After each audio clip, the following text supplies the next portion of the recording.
Participando deste momento especial com a Igreja do Senhor Jesus. Apocalipse capítulo 3, abra sua Bíblia, por favor. Nós leremos do versículo 1 até o versículo 6. Carta de Deus a uma igreja iludida. Apocalipse 3, do versículo 1 ao versículo 6. O texto diz assim: ao anjo da igreja em Sardes, escreva: estas coisas diz aquele que tem os 7 Espíritos de Deus e as 7 estrelas. Conheço as obras que você realiza, que você tem fama de estar vivo, mas está morto. O retorno ainda está estourado aqui em cima, viu? Fique vigiando e fortaleça o restante que estava para morrer, porque verifiquei que as obras que você realiza não são íntegras na presença do meu Deus. Lembre-se, pois, do que você recebeu e ouviu, guarde-o e arrependa-se. Se você não vigiar, virei como ladrão, e você de modo nenhum saberá em que hora virei contra você. Mas você tem aí em Sardes umas poucas pessoas que não contaminaram as suas vestes. Elas andarão comigo, vestidas de branco, pois são dignas. O vencedor será assim vestido de branco, e de modo nenhum apagarei seu nome no livro da vida. Pelo contrário, confessarei o seu nome diante de meu Pai e diante dos seus anjos. Quem tem ouvidos, ouça o que o Espírito diz às igrejas. Você pode ler comigo o versículo 6, o último versículo? Quem tem... De novo, bem bonito. Quem tem ouvidos, ouça. Vamos orar mais uma vez. Nosso Deus e Pai, nós te agradecemos, Senhor, pela grande bênção de sermos chamados filhos de Deus, de pertencermos ao Senhor. E agora, ó Deus, por este momento especial e sublime que estamos diante da Tua Palavra, nós rogamos ao Senhor que fale ao coração de todos e de cada um que está aqui presente. Somente Tu tens esse poder, ó Deus, somente Tu podes operar este grande milagre, de fazer com que esta mesma palavra alcance o coração de todos e de cada um que está aqui presente. Ó Deus, assim como Samuel disse um dia, nós repetimos aqui: Pai, fala, Senhor, fala, que os Teus servos ouvem.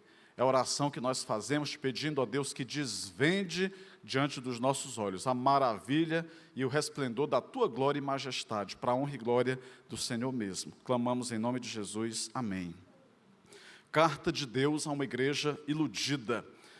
Você sabe muito bem que Apocalipse, diferentemente do que muitos pensam, não é um livro sobre mistério, não é um livro essencialmente sobre enigmas, embora tenha alguns mistérios. Mas a própria palavra Apocalipse significa o oposto de mistério, significa revelação. Então, a proposta desse livro é exatamente revelar aos homens e mulheres de Deus os propósitos, os desígnios do Senhor para a sua igreja.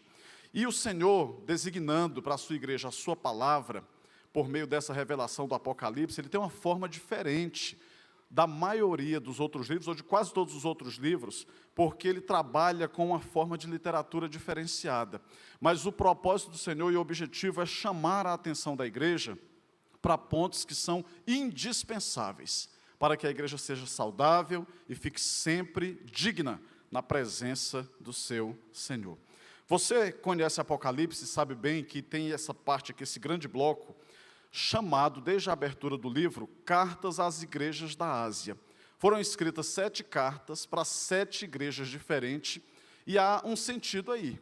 Significa que as 7, nesse contexto bíblico, e no sentido bíblico, 7 tem um sentido de completude. É como se todas as igrejas daquela região, e a seguir, todas as igrejas da face da terra, fossem contempladas dentro daquelas 7 cartas que foram escritas. Por exemplo, tem carta que foi escrita somente com elogio. Tem carta que foi escrita somente com elogio e crítica. E tem carta que foi escrita apenas com crítica. Ou seja, dentro da realidade das igrejas espalhadas pelo mundo afora, todas as igrejas, cada uma delas vai se encaixar em uma dessas realidades. Ou igreja que é passível, que é digna de elogio e crítica, ou que é passível de crítica, ou apenas de elogio. Então, é só para dar esse pano de fundo e você compreender muito bem. Dentre essas cartas, tem a carta à igreja em Sardes. E o texto foi o que nós acabamos de ler. Aqui você tem uma carta escrita por Deus para a sua própria igreja, com um profundo conhecimento sobre a igreja, sobre a essência da igreja, sobre quem ela era.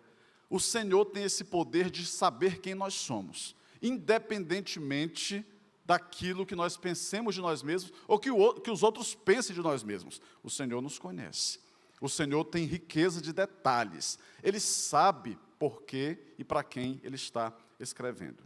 E nós vamos, então, debulhar esse texto bíblico aqui, vamos saborear parte a parte dele, numa exposição bíblica, mas também uma forma de botar em tópico, porque eu sei que os irmãos gostam de mensagem dessa maneira. Separei pelo menos 5 pontos aqui, em cima desse texto bíblico, para a nossa reflexão sobre carta de Deus a uma igreja iludida, e você já vai entender, a partir de agora, o porquê desse título. Em primeiro lugar, Deus conhece a realidade da nossa vida espiritual.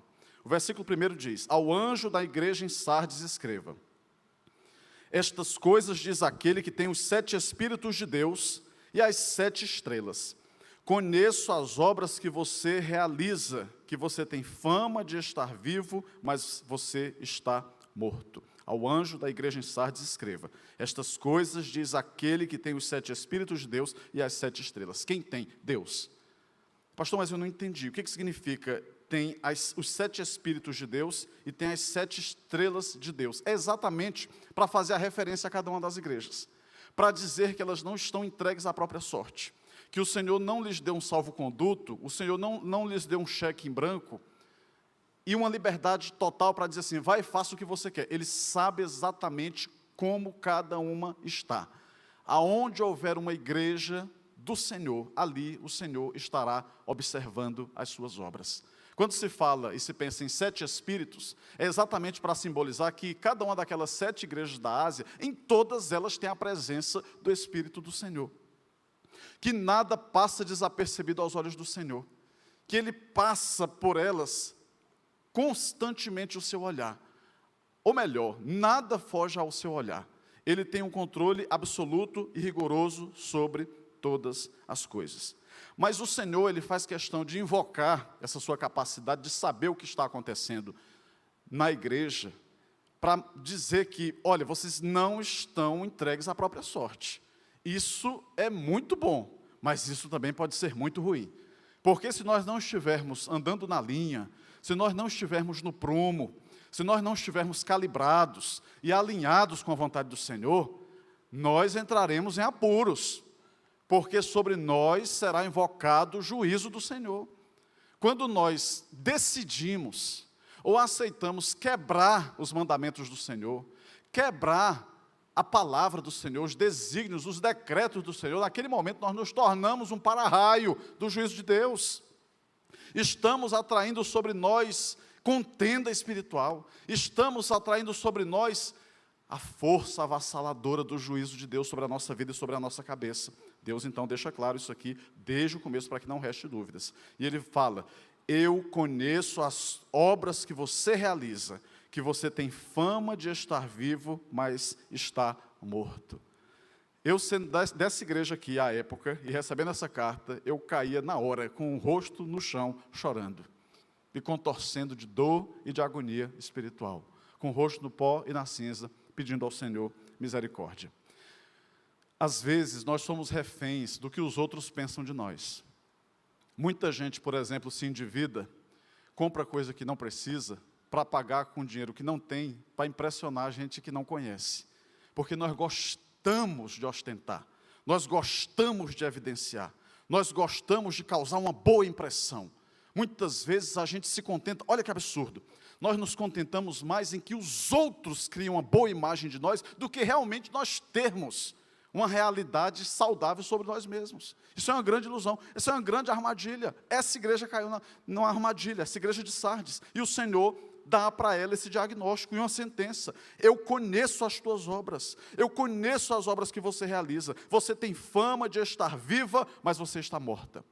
Nós podemos driblar e despistar o olhar humano, Nós podemos enganar muitas pessoas, mas diante de Deus as nossas máscaras caem. Diante de Deus a verdade sobre nós vem à tona. Ele sabe quem nós somos. Ele sabe o que nós fazemos. E Ele sabe qual é a nossa condição espiritual. E o mais dramático, irmãos, é exatamente isso. É quando o nosso diagnóstico e a nossa autoavaliação, a avaliação de nós mesmos, não bate com a avaliação que Deus faz de nós. Porque nós podemos simplesmente dizer, olha, eu estou muito bem, como é que você está espiritualmente? Eu estou muito bem. Aí se Deus chegasse e dissesse, dá licença, bem que entrar na conversa, você não está bem não. Você não está bem coisíssima nenhuma. Todo mundo pode estar te olhando e pode estar te aplaudindo. Muita gente pode dizer assim, olha, você para mim é um exemplo. Você para mim é uma pessoa espetacular. Você é um verdadeiro fenômeno espiritual. Mas Deus sabe quem você é de fato. Às vezes, a sociedade, os irmãos da igreja podem estar te ovacionando. Mas no Senhor, no nosso Deus, tem um coração que sangra, que chora, triste, pela condição espiritual de decadência em que você pode estar. Deus diz, você tem nome, você tem fama que está vivo, mas você está morta. Você está morta. É uma palavra muito dura, você está morta. Irmãos, como pastor, eu me sinto profundamente feliz e honrado por ser pastor. Como dizia o grande escritor John Joyce, ministério pastoral são como algemas invisíveis. Você pode ter dezenas de outras portas abertas, mas você anseia entrar pela porta do ministério pastoral. Eu sou muito feliz. Se você quiser pensar num homem feliz e realizado por ser pastor, sou eu. Então, o ministério pastoral, ele nos propicia, nos proporciona muitos momentos simbólicos da vida. Por exemplo, como pastor, eu habitualmente estou celebrando a vida. Eu celebro a vida das pessoas no aniversário. Tem alguém aniversariando hoje aqui, por exemplo? Ninguém está aniversariando hoje? Opa, Aline, tem mais alguém? Levanta a mão, gente, que medo é esse? Ninguém vai cantar parabéns para você aqui. É só para levantar, não tenha medo não. Sempre tem gente aniversariando. A gente celebra a vida. Você faz um churrasco, um almoço. Vamos na sorveteria? Vamos na pizzaria comemorar? Celebra a vida. Tenho a honra também de apresentar crianças diante do altar do Senhor. Consagração. Ali nós estamos celebrando a vida. Uma nova criança que está chegando. Vamos celebrar a vida. Crianças que estão chegando. A gente celebra a nova vida. Nós celebramos, como pastor, celebro, atesto a nova vida. Batismo. Batismo é uma das coisas mais espetaculares do ministério pastoral. Você é uma testemunha ocular. E pouca gente tem o privilégio que eu tenho de estar com uma pessoa na piscina. Às vezes eu estou do ladinho e eu vejo as águas batismais ali e vejo a lágrima escorrendo pelos olhos. E vejo as lágrimas se misturando com as águas do batismo. Aquilo é fantástico, é maravilhoso. Então eu estou ali, eu estou testemunhando, estou atestando a vida. Mas também tem um outro lado da moeda. Como pastor, muitas vezes eu atesto a morte. Toda cidade que eu chego para pastorear, em menos de um ano, geralmente eu conheço todos os cemitérios daquela cidade. Não porque eu gosto de fazer passeio em cemitério, mas por causa do ofício, da necessidade de acompanhar e chorar com quem está chorando. Irmãos, eu já passei por poucas e boas, como pastor, nos momentos que a gente tem que atestar, ou ajudar a atestar, ou estar presente quando alguém precisa atestar a morte. Então, por exemplo, em Belém, algumas vezes eu fui com ovelha no IML, necrotério de UPA, já rolei madrugada com ovelha idosa, caçando forma de providenciar sepultamento de marido que vivia com amante, mas já fui também com uma criança de 10 anos, 9 anos, a mãe disse assim, pastor, eu quero fazer um pedido, avisa para minha filha que o pai dela morreu, que o herói dela morreu. Eu disse, minha irmã, não faça isso comigo não, não tem outra pessoa, é o Senhor. Das missões mais difíceis na minha vida, por favor, só se não tiver jeito, mas não me dê uma missão como essa não, é muito difícil. Chegar para uma criança de 8, 9 anos e dizer assim, seu pai morreu, é muito difícil, muito difícil. Então, uma dessas ovelhinhas, depois que o pai faleceu, várias vezes ela botava em cima da cama dela a roupinha do pai, calça, camisa, como se fosse sapato, para simbolizar que o pai estava ali, ficava conversando. Aí a mãe, pastor, vem cá ver isso. Eu disse, minha irmã, isso aqui é de rasgar o coração. Mas a gente ia atestar. Então, já levei ovelhas adolescentes, jovens, para a IML, para reconhecer corpo de pai, que tinha sumido por uns dias, não mandou mensagem, não mandou WhatsApp, o pessoal ligou e tal, o pessoal do serviço deu pela falta, história hollywoodiana. Mas, enfim, resumindo, Depois a gente descobriu que o camarada tinha passado mal na rua, numa grande capital, Belém do Pará, mais de 1 milhão de habitantes. Aí quando caiu, passou mal, estava com a pasta com os documentos, alguém roubou a pasta, foi mal para o hospital, chegou lá, morreu. Morreu, não tinha um documento. Foi para geladeira, ficou uma semana como indigente. Aí um médico que trabalhava na mesma unidade de saúde que ele trabalhava, ia trabalhar nas necrópsias daquela noite. Gente, é a história hollywoodiana. Aí o camarada chegou lá e disse assim, o que tem para a gente fazer hoje? Olha, tem uns 3 corpos aí. Quando puxou a gaveta, não acredito que é o fulano. Aí, na madrugada, comunicou o pessoal da unidade de saúde que ele trabalhava, foram atrás dessas minhas ovelhas, as ovelhas foram atrás do pastor para a gente rolar a madrugada, para descobrir como é que fazia, para entrar na casinha que ele morava, pegar a documentação, correr para o IML, ossos do ofício, atestar a morte é muito difícil. Uma ovelha lá em Belém também, disse, pastor, minha mãe estava farreando, tomando uma cervejinha que ela gostava, de repente sentiu uma dor na cabeça, corremos para o hospital. Minha mãe teve um AVC. E aí, pastor, a gente estava cheio de esperança que ela ia ficar muito bem. Convidaram, fui fazer uma visita no hospital. Aí cheguei, disse, podemos orar? Por ser pastor facilita às vezes, entrei na UTI para orar. O médico disse para mim, em primeira mão, ela já teve morte cerebral. A gente tem os protocolos, vamos cumprir, mas a vida não está mais aí. Disse, meu Deus, como é que eu vou? Eu entro em cada enrascado nessa vida, atestar a morte. Disse, como é que é, doutor? Ele disse, olha, nós temos um protocolo, e tem que cumprir esse protocolo, e quando chega completa aquele protocolo, você então decreta que houve ali morte cerebral. Houve a morte cerebral. Parecia que estava viva. Vivia aquela senhora, estava até rosada, coração batendo, mas a vida já não estava mais ali. Atestado da morte. Atestado da morte. Então, imaginem, né, outras ovelhas. Morreu, às vezes dentro do próprio hospital, já tem um postinho do cartório para a expedição do atestado de óbito. Está atestando, confirmando que a pessoa morreu. E cansei de contar as vezes que eu tive que acompanhar a ovelha para fazer isso. Atestado da morte. Eu posso dizer para você que, sem sombra de dúvidas, é melhor atestar a vida. É melhor pegar um bebezinho no colo e apresentar, consagrar diante do Senhor. É melhor ir para uma festa, comer churrasco, comer bolo e comemorar. Vamos festejar. É melhor ir para as águas batismais. Porque aquela sensação da morte é muito dolorosa. E o que o Senhor fez com a igreja de Sardes foi isso. Você está morta. Você tem nome e fama de que vive, mas está morta. Assim como aquela senhora que eu vi numa UTI, que tinha morte cerebral. Ela parecia que estava viva. Como diz na linguagem popular, eu jurava que a mulher estava viva. Mas a vida já não estava ali, ela estava morta. A igreja de Sardes disfarçava bem. Ela tentava atestar vida, mas o Senhor atestou, você está morta. Deus conhece a realidade da nossa vida espiritual.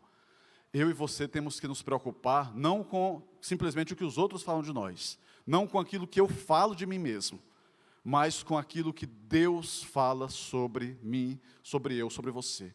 Se o Senhor fosse expedir nessa noite um atestado espiritual para você, seria um atestado de vida ou seria um atestado de morte espiritual? Aos olhos de Deus, você está vivo ou você está espiritualmente morto?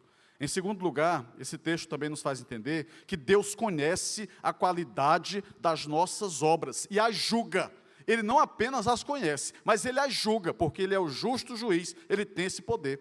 O versículo 2, parte B, diz, porque verifiquei que as obras que você realiza não são íntegras na presença do meu Deus. Ele conhece a qualidade das nossas obras. Quem dá o selo de qualidade é Deus. Quem bate o carimbo para dizer assim, está correto, é justo, é digno, é do meu agrado, não sou eu nem você, mas é o nosso Deus. Não é o Inmetro que vai liberar. Não é o CNPq, nada disso. Não é PROCON, não, é Deus. Quem tem que dizer o nível da nossa qualidade espiritual é o próprio Deus. Ele conhece a qualidade das nossas obras e Ele as julga. O salmista diz assim, Senhor, Tu me sondas e me conheces. Eu amo essa passagem bíblica e o jogo de palavras que é usado aqui. Ele está usando um verbo muito sofisticado, sondas, de sondar. Eu já falei para vocês sobre isso. É aquela imagem do sonar. Como eu falava para vocês, o avião cai na Amazônia, a Amazônia é gigantesca, absurda.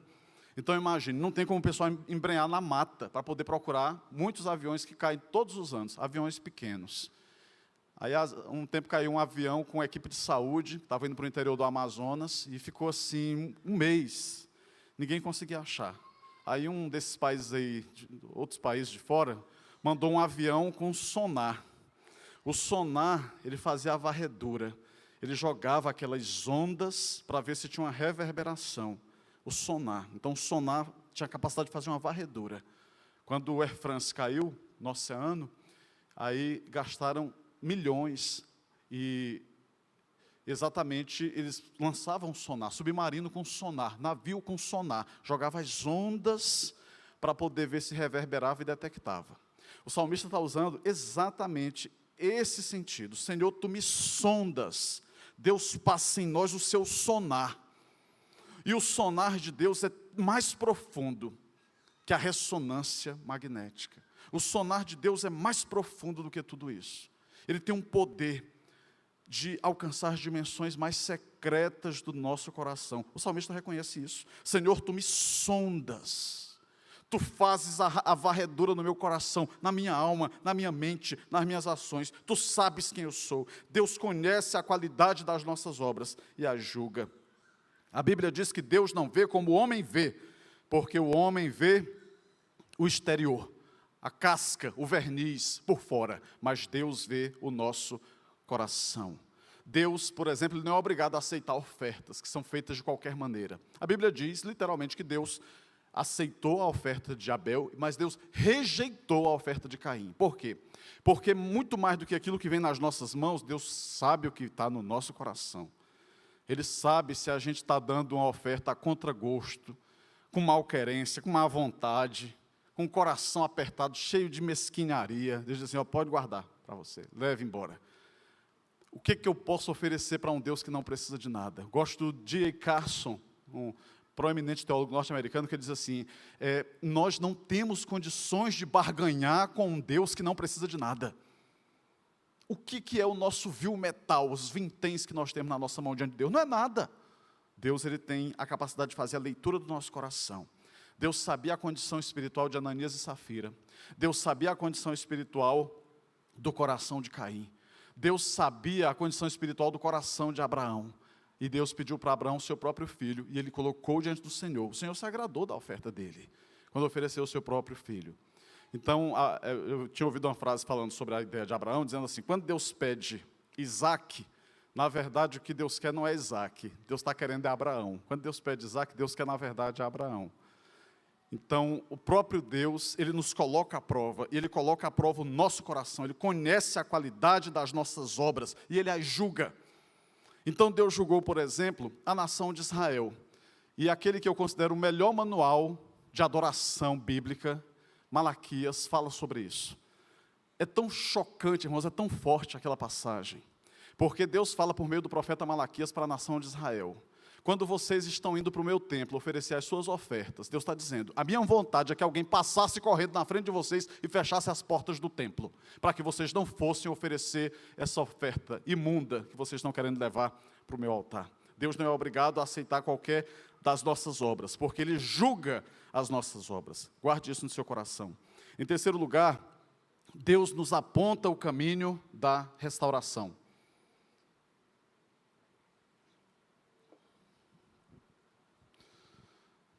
Fique vigiando e fortaleça o restante que estava para morrer.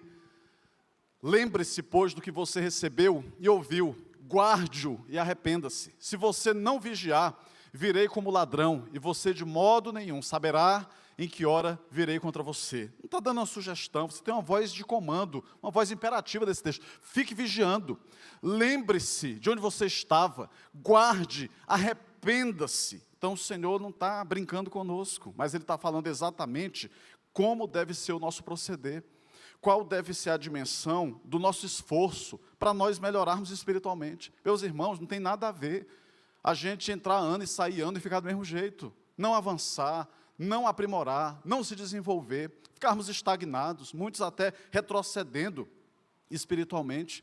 Deus não é aquele que simplesmente chega e problematiza, Ele problematiza, mas Ele aponta caminhos. É isso aqui que difere Deus de um monte de gente que tem por aí. Tem gente que é especialista em ser avaliador. É avaliador de culto, é avaliador de igreja, é avaliador de ministério, é avaliador de pequeno grupo. É uma língua que dá conta do mundo. Aponta todos os defeitos, não apresenta soluções. Deus não é assim. Deus aponta o caminho da restauração. Ele está dando diagnóstico. Você está morta.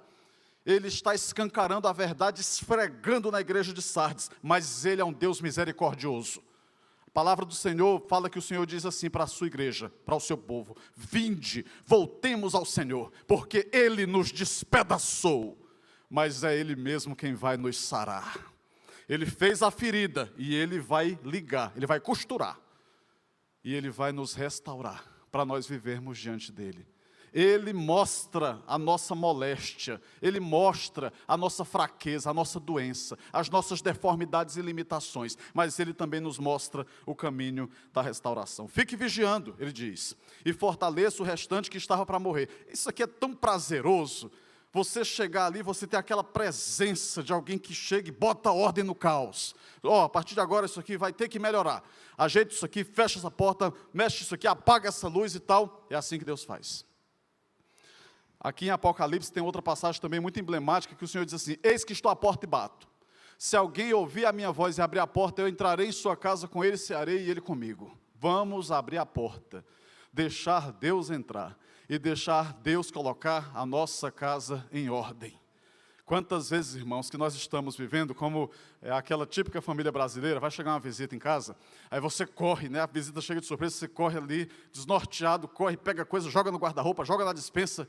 Toda casa que for possível vai ter um quartinho da bagunça, aí você bota tudo ali, tranca a sede de chave, bota ali o cadeado para ninguém ter acesso. E o que Deus está dizendo para nós é assim: eu quero entrar no quarto da bagunça. Eu quero entrar porque você enfeitou muito bem a sala, a cozinha está nota 10, o hall, a sala de estar, a sala de jantar, mas eu quero entrar naquele quarto da bagunça. É ali que está o coração de tudo. A gente tem que botar aquilo tudo em ordem. E é o que Deus quer fazer. Ele mostra para nós o que tem que ser mudado. Fique vigiando, fortaleça o restante que estava para morrer. Lembre-se, pois, do que você recebeu e do que você ouviu. Guarde e arrependa. É isso, irmãos. Nós não temos como desenvolver satisfatoriamente a nossa vida como igreja, tratando vocês no atacado, sem saber quem é você, sem saber qual é o teu nome. E Deus também não te trata assim. Deus leva em conta a tua personalidade, tua individualidade, quem você é. Você sabe disso. Quando você tem uma limitação, um problema de saúde, você vai no médico, ele tem a obrigação de saber quem é você. Um dos melhores médicos que já me acompanhou até hoje foi em Belém, um japonês, muito metódico, altamente disciplinado. A consulta, quando era rápida, durava cerca de 1 hora. Hospital Porto Dias, em Belém. E aí, ele queria saber quem era minha tataravó. E queria saber qual era o meu estilo de vida, e etc., se eu dormia bem, e ele queria saber. E fazia uma série de apontamentos. Ele dizia assim: olha, você está muito sedentário. Eu disse: como assim? Eu não acredito. Mas a minha agenda é muito apertada. Não, mas você pode ir na internet, você faz isso, tem não sei o que, espartana, não sei mais o que. Eu digo: rapaz, eu vou sair um verdadeiro ninja aí depois dessa consulta. Como é que pode? Irmãos, Deus está mostrando o caminho para nós. Deus está falando o que tem que acontecer. O que tem que mudar. E nós temos que ter humildade para ouvir a voz de Deus. Você sabe qual é o grande fracasso da vida espiritual de muita gente? Não é porque eles não ouvem boas mensagens. Não é porque eles não fazem parte de uma igreja abençoada. Mas é porque não tem coragem de reagir. Não tem coragem de dar um passo sequer. Não tem coragem de se mover no caminho do desenvolvimento espiritual. O apóstolo Pedro, ele encerra a sua carta falando sobre isso. Cresça, cresça, cresça na graça, cresça no conhecimento. Nós temos que ter coragem de enfrentar o problema, de enfrentar a moléstia, de enfrentar as mazelas, as trevas, o quarto da bagunça e botar a casa em ordem. Lembre-se, pois, do que você recebeu e lembre-se do que você ouviu. É muito possível e capaz que todos vocês que estão aqui todos já tenham elementos espirituais suficientes para terem uma vida cristã abençoada, porque você já ouviu mensagem bíblica, você já conhece a Bíblia, você já ouviu testemunhos, você já teve experiências com Deus. O que falta para nós, irmãos, é um coração quebrantado, é humildade e desejo de realmente ver a coisa mudar e o projeto de Deus acontecer nas nossas vidas. Se você não vigiar, eu virei como um ladrão, e você de modo nenhum saberá em que hora virei contra você. Mas um pouquinho antes, tem uma palavra que eu não posso deixar passar desapercebida, que fala assim, ó, lembre-se, pois, do que você recebeu e ouviu, guarde-o e arrependa-se. A palavra arrependimento é palavra-chave na Bíblia, tanto no Antigo quanto no Novo Testamento. Sem arrependimento, você e eu não veremos essa dimensão do agir de Deus nas nossas vidas. Mas como diz o pastor Augusto Nicodemos, arrependimento não é quando você chora. Arrependimento é quando você muda. Arrependimento significa exatamente essa mudança de mente, essa metanoia, essa mudança de mente que tem que ter. Arrependimento significa essa conversão. Você vai no caminho, entende que está errado, você faz a conversão. Você vai no sentido oposto agora. Então você não pode continuar seguindo o caminho das trevas. Se você se arrependeu, você precisa mudar. Igreja é uma comunidade de pecadores perdoados. Todos nós fomos nivelados pelo pecado, mas todos nós também podemos ser nivelados pela graça de Deus. O Senhor tem poder para transformar a nossa vida. Irmãos, o que nós temos visto do agir de Deus na vida de tantas pessoas, e em nossa própria vida, não é brincadeira. Equipes humanas, multiprofissionais, não conseguiriam fazer o que o Senhor tem feito na vida de muitas pessoas. Deus tem transformado a vida de pessoas improváveis. Pessoas que a sociedade olhava, por exemplo, e dizia assim, irrecuperável. Mas o Senhor bota a mão e Ele tem poder para transformar. Nós precisamos crer no poder do Senhor e nos submetermos ao tratamento do Senhor. Não adianta simplesmente você assistir culto. Não adianta simplesmente você ouvir a palavra. Não adianta simplesmente você crer na palavra. Você precisa praticar. A Bíblia diz assim, crês tu que Deus é um só? Fazes bem. Os demônios também creem e estremecem. Às vezes o demônio está numa categoria espiritual, talvez até superior a de muita gente. Porque esse demônio tem temor a Deus. Ele crê quem Deus é, ele sabe quem Deus é, e se estremece. E muitos são frios, como uma pedra de gelo, inertes, completamente insensíveis, atacados por uma lepra espiritual, completamente insensíveis à ação de Deus. E assim como a lepra humana, quando não é tratada, ela vai deformar a pessoa toda. A lepra espiritual é a mesma coisa. Se não for estancada, se não for tratada, ela vai destruir a pessoa. Ela vai mutilar, devorar a pessoa todinha.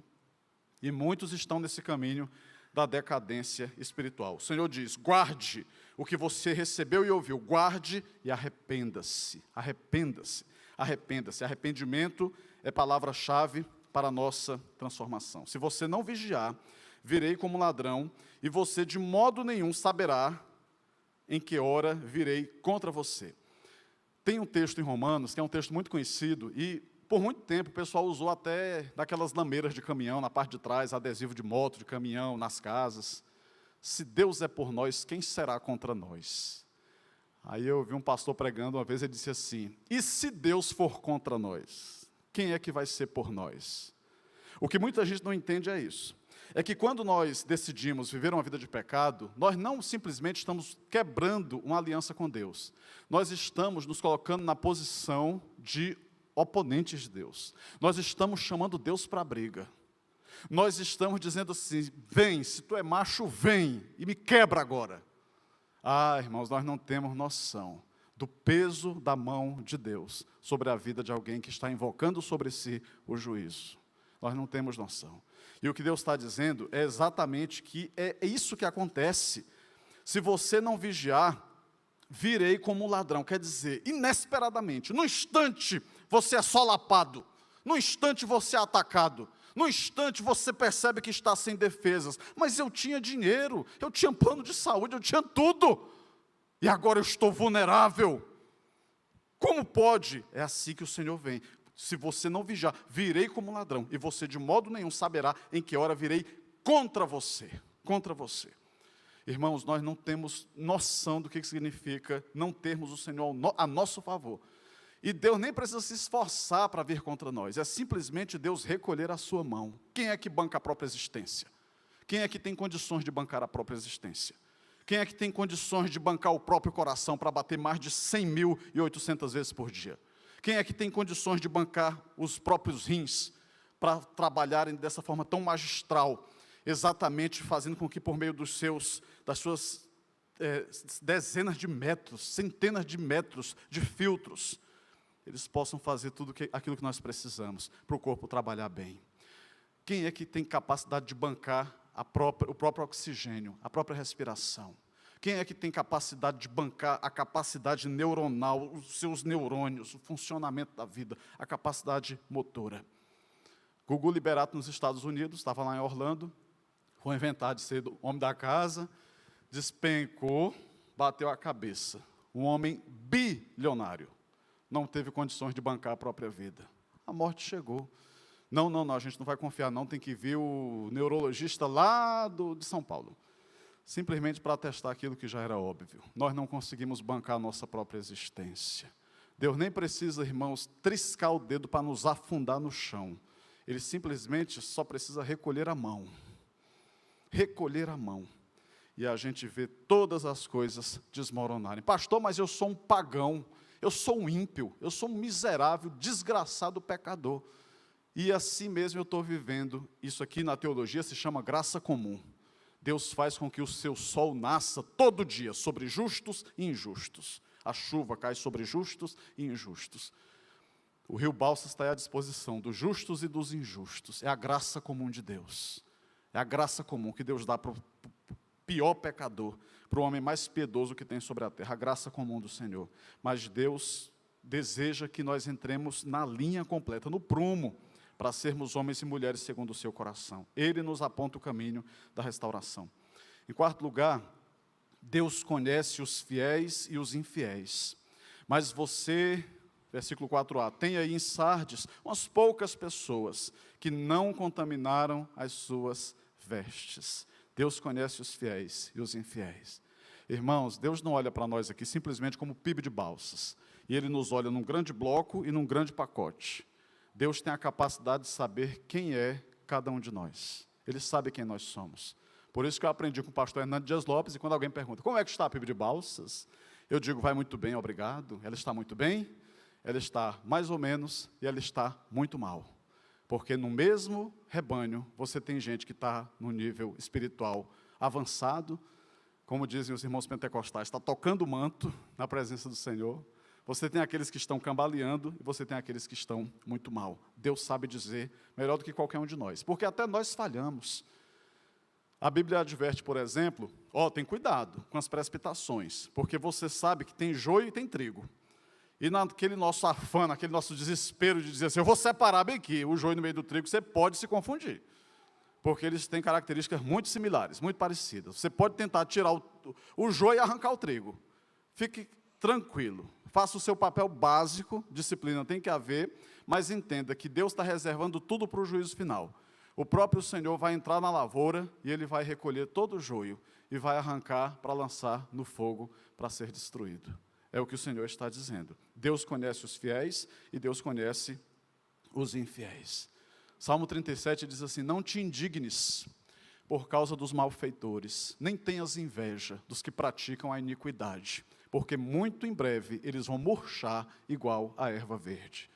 Um dia eu estava pastoreando e sofrendo muito em um desses ministérios por onde eu passei, aí o pastor Tiago Marcondes, que vai pregar aqui de novo no Congresso da Juventude, fim de agosto, é um amigo muito querido, um amigo muito especial, e ele disse assim, Helder, ele me soou meu coração, orou comigo e disse assim, Helder, fica em paz, porque o Senhor faz com que os homens maus, eles tropecem nas próprias pernas, e é verdade.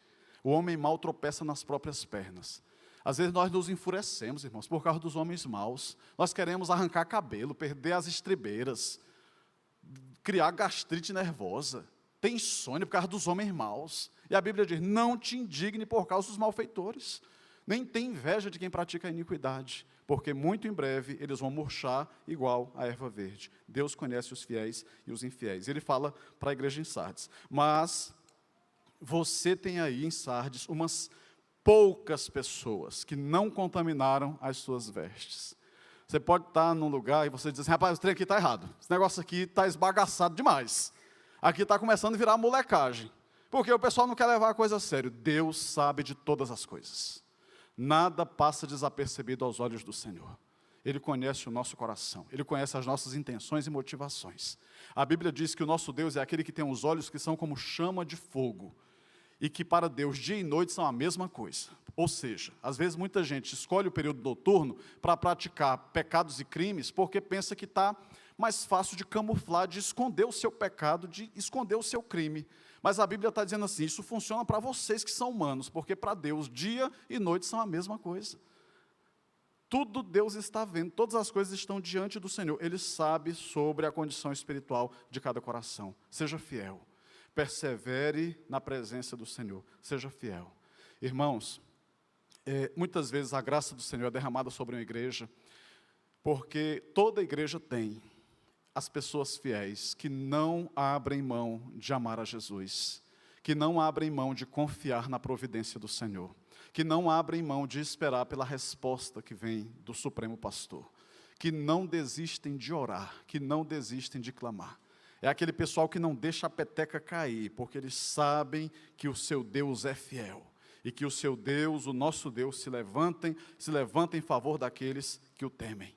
Todos podem se corromper, todos podem estar dançando conforme a música, todos podem estar seguindo o fluxo do rio da perdição, mas o Senhor sabe quem são os seus. Deus sabe aqueles que são fiéis. Uma das músicas prediletas da minha esposa é a música O Senhor conhece os que são seus. O Senhor conhece os que são seus. Ele sabe quem são os seus. Ele conhece quem são os seus servos fiéis.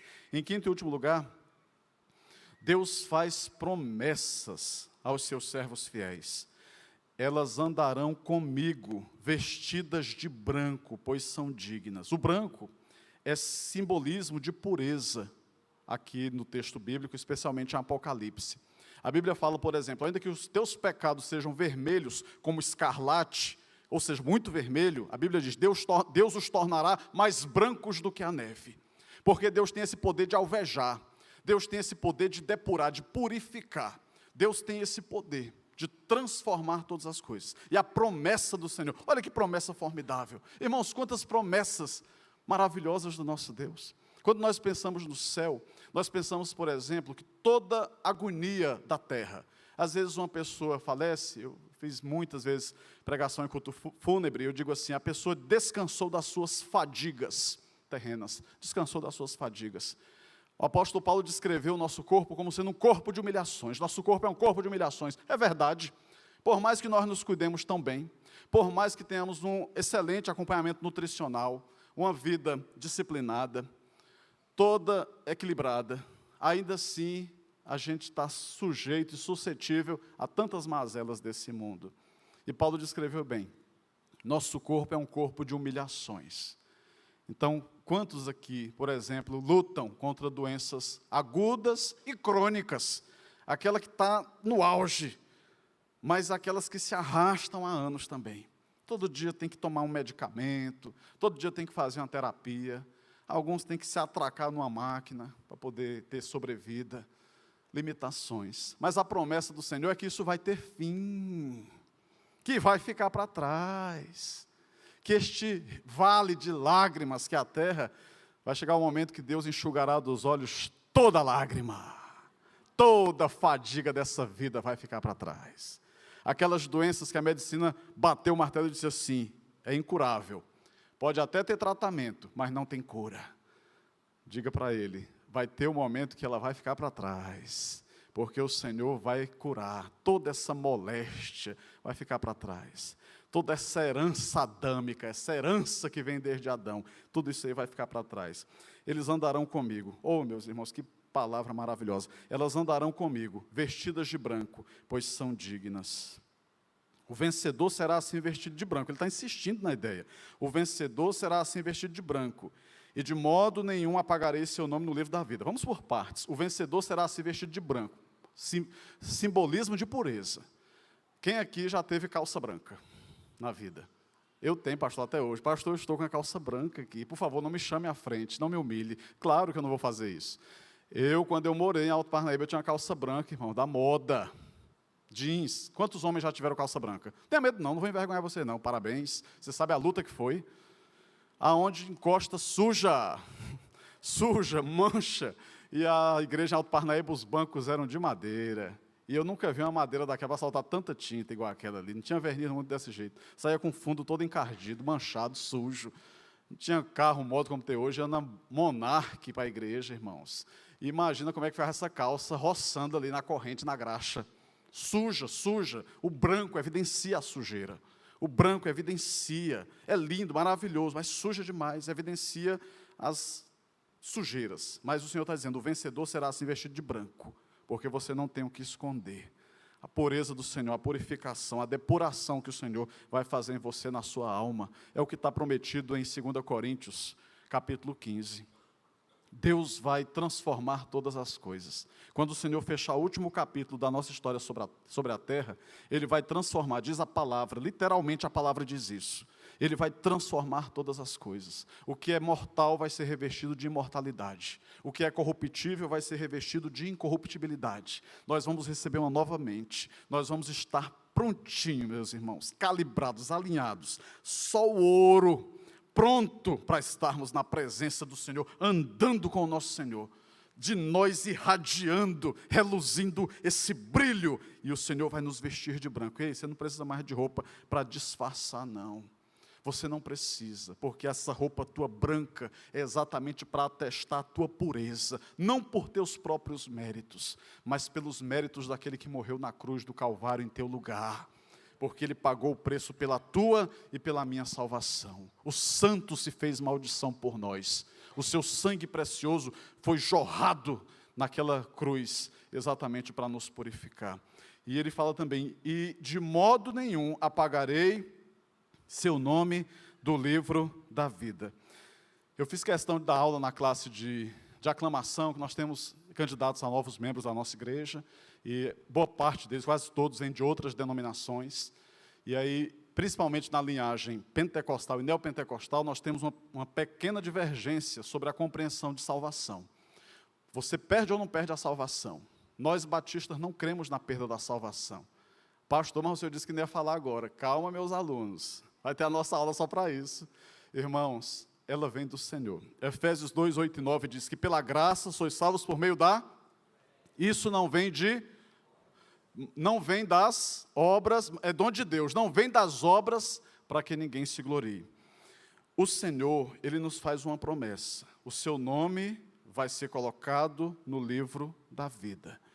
E o seu nome não vai ser apagado. A gente tem uma certidão de nascimento, aí você vai se casar. O que acontece? Aí o cartório diz assim, traga lá a certidão de casamento. E o que acontece depois? Ela fica onde?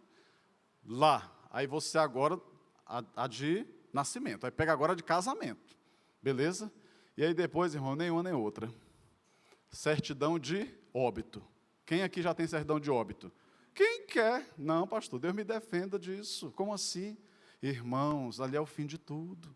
Mas o Senhor está prometendo para nós que esse nome que está no livro da vida não vai ser apagado. Ele diz, de modo nenhum apagarei seu nome do livro da vida. O que acontece com muitas pessoas que você diz assim, mas fulano, pastor, dizia que era salvo. E aí depois fulano ficou com aquela vida tão degenerada, igual um cachorro, vivia igual um cachorro, na vida de pecado. O que foi aquilo? Irmãos, são pessoas que nunca conheceram ao Senhor. O homem de Deus, a mulher de Deus, não tem prazer no pecado. O pecado, ele não é uma habitualidade na vida de um homem de Deus, de uma mulher de Deus. Não é uma habitualidade. Ele pode ocorrer episodicamente, ou seja, de vez em quando. É um deslize. Mas ele não é uma constante, ele não é uma cultura, ele não é um ordinário. Ele só acontece episodicamente, de vez em quando, na vida de um homem, de uma mulher de Deus. Ele peca. E a Bíblia diz em João, nas epístolas de João, nós pecamos. Quem disser que não peca, está fazendo de Deus mentiroso, porque Deus diz que peca. Mas a diferença é que nós não vivemos em pecado, mas o pecado se torna uma excepcionalidade, de vez em quando. E quando a gente peca, a gente se entristece. O coração fica pequenininho, apertado, a gente se sente tão pequeno, irmãos, e desgostoso, triste, chora diante do Senhor, quantas lágrimas, pedindo perdão ao Senhor, exatamente por quê? porque nós não somos mais dessa vida, nós não somos mais desse mundo, nós pertencemos ao Senhor. E aí nossa postura é diferente. Pelo contrário, confessarei seu nome diante do meu Pai e diante dos seus anjos. Que glória maior você poderia ter na vida do que essa aqui? Você já fez vestibular? Eu também, já passei 2 vestibulares, pelo menos. Quando você vê seu nome estampado ali na lista dos aprovados, é maravilhoso. Você já fez um concurso público e aguardou a publicação no Diário Oficial, viu seu nome? Qual foi aquela emoção? Você estava em algum lugar que para você era importante, de repente, quem estava com o microfone citou o teu nome e você ficou emocionado. Agora você imagina o que vai acontecer quando o Senhor está dizendo que vai fazer isso aqui. Eu confessarei seu nome diante do meu Pai e diante dos seus anjos. Helder, vem para cá. Vem. Isso aqui ó, é meu filho amado. Vem. Você já pensou chegar no céu para ser recebido de braços abertos pelo Senhor? Vinde bendito do meu Pai, vinde bendito do meu Pai, para a glória que está preparada para você antes da fundação do mundo. Isso aqui é inigualável, meus irmãos. Que privilégio maior que nós podemos ter do que sermos chamados filhos de Deus, filhos e filhas de Deus. Por que a gente está focando na glória humana? A glória humana é vanglória, é uma glória vã. Isso aqui tudo passa, irmãos. Passa, tudo isso aqui passa. Foca naquilo que é eterno. E por último, pelo contrário, confessarei seu nome diante do meu Pai e diante dos seus anjos. Diante dos seus anjos. Me lembro de ter lido uma revista da Fé para Hoje, uma revista chamada Fé para Hoje, da editora Fiel. E era um artigo interessante, eu li quando eu morava em Alto Parnaíba. Então, eu tinha ali uns 14, 15 anos. Chegava a literatura na igreja, eu li aquela revistinha e um artigo me chamou muita atenção. Dizia assim, imagine que um incrédulo vá para o céu. Aí ele discorre a tese em cima disso aí. Eu digo, mas rapaz, que interessante. Aí ele começa a desenvolver em cima disso. Imagine que um incrédulo fosse para o céu. Ele vai fazer o que lá? Se lá só tem o que ele não gosta. Se lá só tem o que ele rejeitou a vida inteira sobre a terra. Lá só vai ter homens e mulheres de Deus, redimidos, que louvam ao Senhor, que adoram ao Senhor, que exaltam ao Senhor. Você está entendendo? É tempo de você botar as barbas de molho, é tempo de você botar a mão no coração, na cabeça, e conversar com Deus. E dizer, Senhor, essa palavra aqui é para mim. Uma pessoa dessa, igual o pastor, não vai gastar 1 hora de pregação falando besteira, porque ele não é nem vagabundo e nem desocupado, e eu também não sou. Essa mensagem, Senhor, eu tenho certeza que ela vai mudar a minha vida a partir de hoje, porque eu entendi o teu propósito. Essa palavra foi para mim, e eu quero agarrar essa palavra, porque eu quero viver essa experiência com Deus. Irmãos, nós estamos de passagem sobre a terra, isso aqui tudo vai ficar para trás. Todos nós compareceremos perante o tribunal de Cristo, e todos nós prestaremos contas de nós mesmos a Deus. Mas nós não sabemos quando isso vai acontecer. Pode ser esta madrugada, pode ser daqui a 10 anos, 100 anos, nós não sabemos, só o Senhor sabe. Você está preparado para se encontrar com Deus? Você tem certeza de onde você estará 5 minutos após sua morte? Se você não tem, a chance é imensa de que nem salvo você seja ainda. Mas o Senhor quer te dar essa segurança nessa noite. Se você crê em Jesus de todo o seu coração, se você se arrepende dos seus pecados, e se você confessa a Jesus Cristo como Filho de Deus, e o recebe como teu único e suficiente Senhor e Salvador, você pode nesta noite sair daqui como um perdoado, como um homem de Deus, uma mulher de Deus, um filho amado de Deus. Se você não tem essa relação com Cristo ainda, você é só uma criatura de Deus. Mas você pode sair daqui como um filho amado de Deus. E eu quero então dar a você essa oportunidade. Eu vou orar primeiro aqui com a igreja, pela tua vida, e colocar tudo isso diante do Senhor, para que você medite